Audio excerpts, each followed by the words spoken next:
I added saving, key rebinding and so much more to my game, so let's start right in. But before I may introduce myself, my name is Game Dev and I welcome you to another Sums devlog.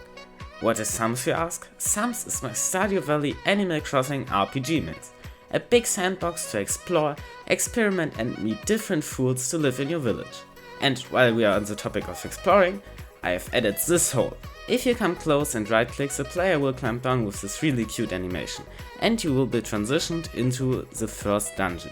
Or well, more a test of a dungeon.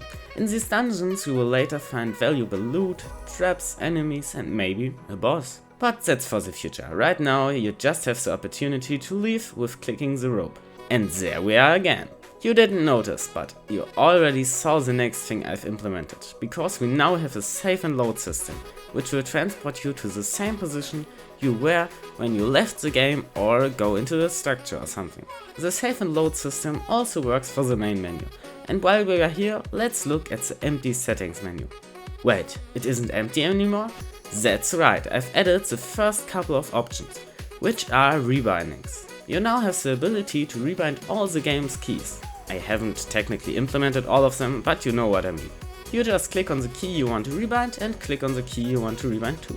If you messed up, you can easily reset it with clicking on the reset button or the reset all button. Also, the UI will be fixed in one of the next devlogs. But while we are on the topic of reset sounds just like respawn.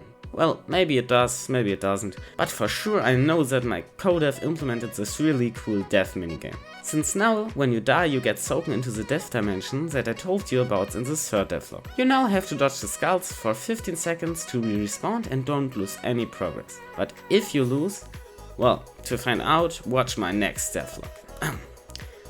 We haven't implemented it just because, I want to keep it exciting, yeah, right. Until then, why don't you watch this video in the meantime? Maybe also subscribe? Or not. Well, see you in the next one. Thank you for watching and bye!